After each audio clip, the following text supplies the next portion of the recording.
안녕하세요. 이태희 목사입니다. 네, 오늘도 우리에게 귀한 날 주신 주님께 감사를 드립니다.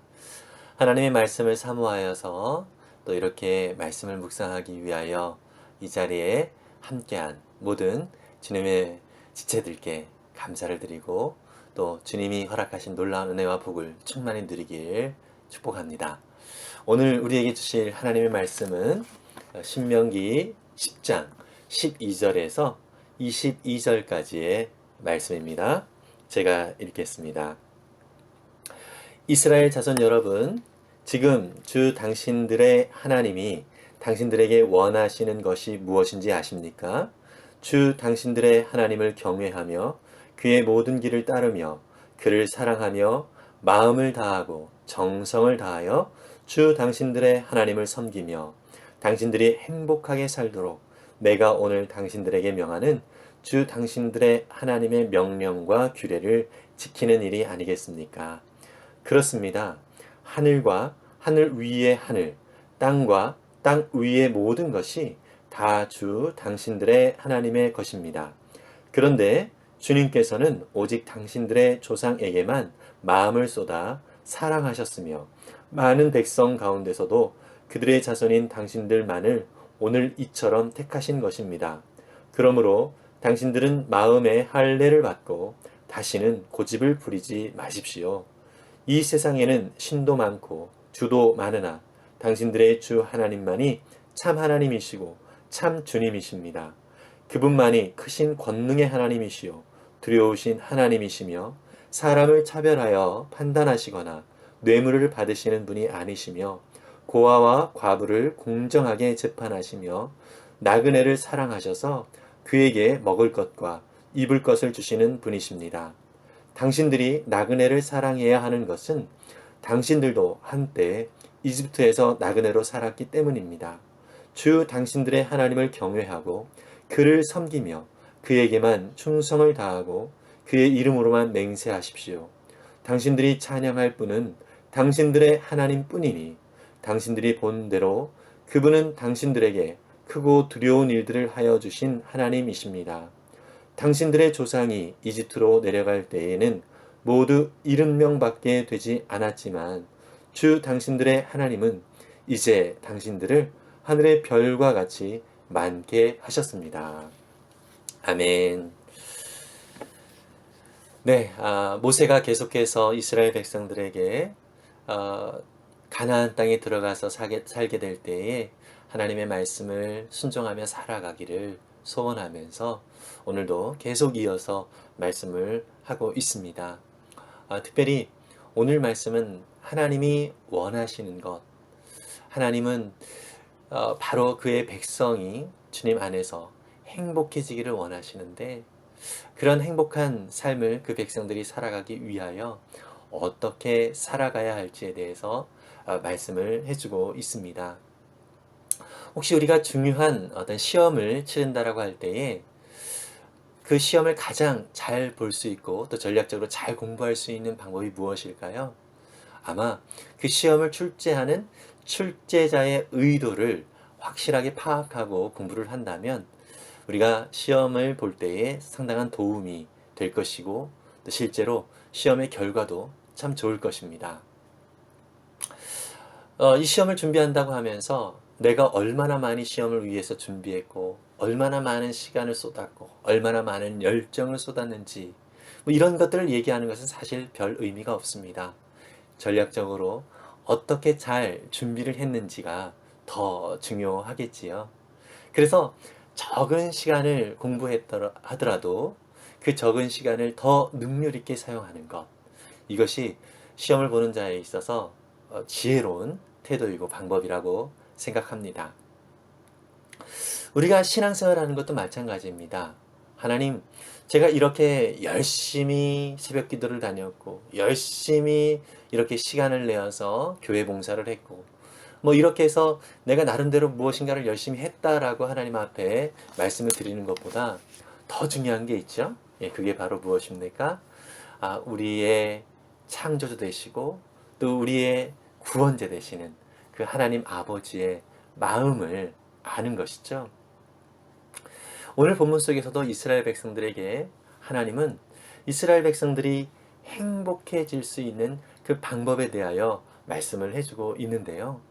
그렇게 행복해지기 위하여 이스라엘 백성들이 해야 될 것이 무엇이냐면 바로 오늘 12절, 13절에서 살펴볼 수 있는 것처럼 주 당신들의 하나님을 경외하며 그의 모든 길을 따르며 그를 사랑하며 마음을 다하고 정성을 다하여 주 당신들의 하나님을 섬기라 이렇게 말씀을 하고 있습니다.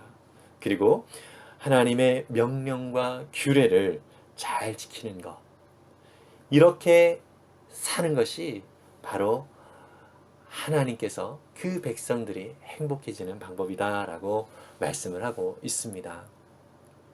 사실 이렇게 사는 것들을 우리가 이야기를 잠깐 들으면 왜 하나님만 좋게 하는 것 아니냐, 이렇게 또 우리가 반문을 할 수가 있습니다. 여러분, 이것은 또 다른 어떤 의미를 가지고 있는데요. 무엇이냐면 하나님이 좋은 것이 바로 우리에게도 좋은 것이 된다라고 하는 것이죠. 여러분, 부모와 자식 간의 그 관계 속에서도 부모가 좋고 자식도 좋은 것, 이것이 가장 행복한 부모와 자녀의 관계 아니겠습니까? 가장 친밀한 관계인 부부 관계에서도 마찬가지죠. 어느 한편만 좋은 것이 좋은 것이 아니라 서로가 좋은 것이 가장 좋은 것이다라고 하는 것이죠. 그런데 우리는 하나님께서 하나님의 뜻대로 또 하나님 말씀대로 살아라, 또 그 명령과 규례를 지켜라, 이 말이 왜 우리에게 좀 불편하게 느껴질까요? 그것은 우리의 죄성 때문에 그렇습니다. 하나님을 멀리하고자 하는 죄성이죠.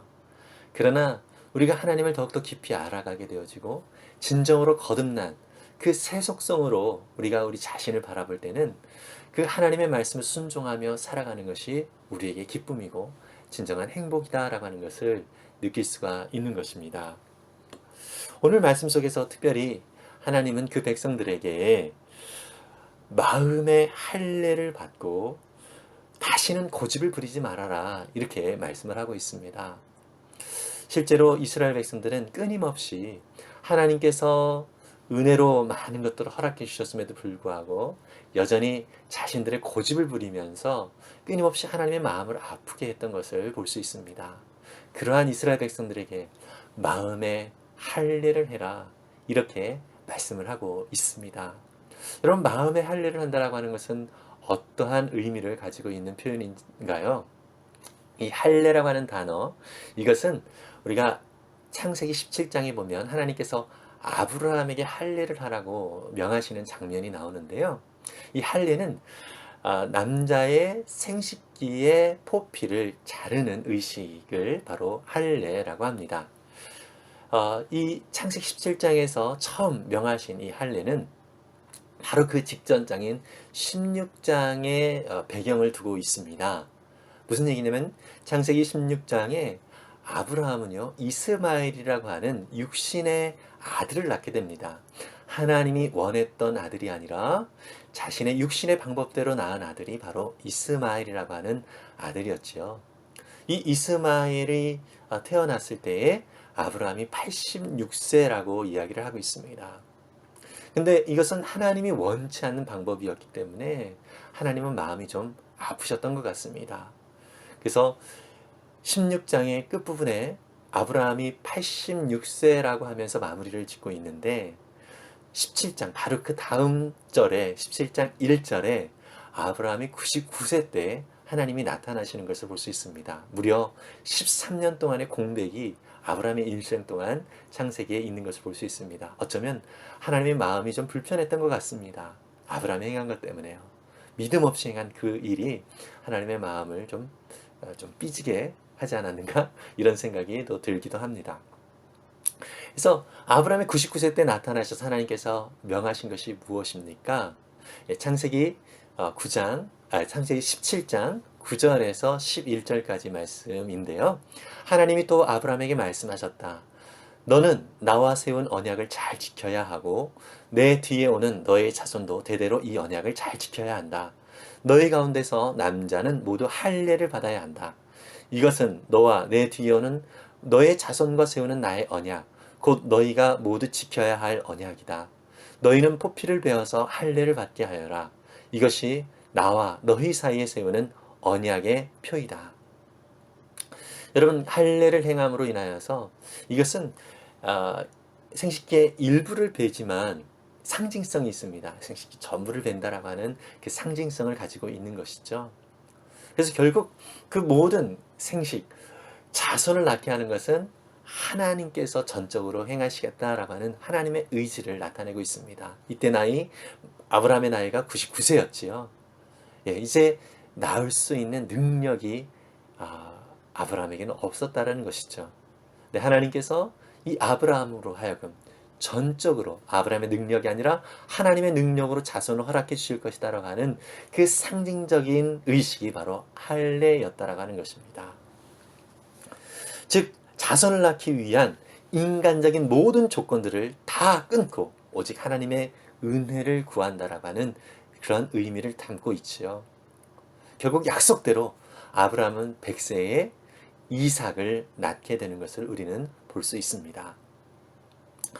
마음의 할례를 행하라라고 하는 것은 바로 나의 생각과 나의 가능성을 다 내려놓고 오직 하나님의 은혜만을 구하는 그러한 삶을 살아라, 이렇게 말씀을 하시는 것이죠. 이것은 곧 나의 모든 고집을 다 내려놓는 것입니다. 나의 모든 경험을 다 내려놓는 것입니다. 그래서 나의 모든 생각 속에서 하나님이 행하시고 하나님이 일하실 것만을 기대하면서 믿음으로 하나님, 나의 인생을 하나님께서 인도하시고 지켜주시고 역사에 주옵소서, 이렇게 구하는 삶, 이것이 곧 마음의 할례를 하는 것입니다. 이 마음의 할례를 하는 사람의 특징이 무엇입니까? 바로 하나님의 성품을 닮아가게 되는 것이죠. 그의 삶 속에서 구약에서도 끊임없이 소외된 자들, 오늘도 18절에 그렇게 얘기를 하고 있죠. 고아와 과부, 그리고 19절에 나그네, 이러한 연약한 자들, 하나님의 마음이 있는 곳에 우리의 마음이 가게 되어진다는 것이죠. 하나님의 손길이 가고 싶은 곳에 우리의 손길이 가게 된다는 것이죠. 바로 마음의 할례를 하게 되면 하나님의 뜻대로, 또 하나님의 기뻐하시는 모습대로 살아갈 수 있게 된다는 얘기입니다. 여러분, 저와 여러분들이 이렇게 마음의 할례를 통해서 하나님의 성품을 닮아가게 되고 결국 그러한 삶은 하나님의 명령, 하나님의 규례를 따라 살아가는 삶이 될 수 있겠죠. 자연스럽게 그러한 삶을 살 수 있게 된다는 것이고요. 그렇게 살아가는 것을 기쁨으로 여기는 삶이 된다라고 하는 것입니다. 그렇게 되어질 때 결국 이스라엘 백성들에게 이집트에서 나올 때 70명밖에 되어지지 않았지만 지금 광야에서 있는 이 이스라엘 백성들, 약속의 땅을 앞두고 있는 이 이스라엘 백성들은 장정만 60만 명, 최소 200만 명 내지 많게는 400만 명 정도로 추산을 하게 되죠. 지금 이렇게 수많은 하나님의 약속이 이루어진 것을 볼 수 있습니다. 여러분, 그렇습니다. 지금 우리는 미약해 보인다 할지라도 하나님은 반드시 그분의 약속을 우리의 삶을 통하여서 이루어내신다는 사실을 꼭 기억했으면 좋겠습니다. 그 주님을 바라보고 오늘도 주님을 더 의지하고 마음의 할례를 받아 더 이상 우리의 고집을 부리지 아니하고 하나님의 뜻대로 살아가는, 그래서 하나님의 놀라운 약속된 복을 누리는 우리 모두가 될 수 있기를 간절히 소망합니다. 기도하겠습니다. 사랑의 주님, 우리의 모든 삶은 주님의 은혜를 따라 살아가는 삶을 살아갈 때에 가장 복된 삶을 살 수 있음을 믿습니다.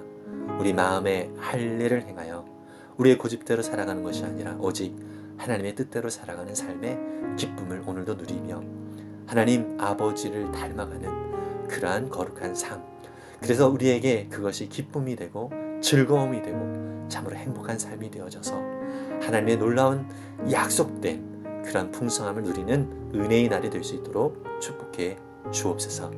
오늘도 그 약속을 믿고 믿음으로 살기를 원하오니 성령으로 충만히 역사해 주옵소서. 감사드리며 예수님의 이름으로 기도했습니다. 아멘. 여러분, 혹시 우리 안에 하나님이 기뻐하지 않는 그런 내 고집대로 여전히 행하고자 하는 것이 있나요? 하나님 이것만큼은 제가 붙들고 싶어요. 이것만큼은 방해하지 말아주세요. 이렇게 생각하는 것이 혹시 있는가요? 네, 그런 것들을 내려놓기를 바랍니다. 그러할 때 진정한 복이, 진정한 기쁨이 저 여러분들 가운데 넘치게 될 줄 믿습니다. 오늘도 주님을 더 의지하고 마음의 할례를 받아 하나님의 뜻대로 살아가는 그 기쁨과 행복함을 더 풍성히 누릴 수 있는 저와 여러분들의 삶이 될 수 있기를 간절히 소망합니다. 오늘도 하늘 복 많이 받으세요. 샬롬.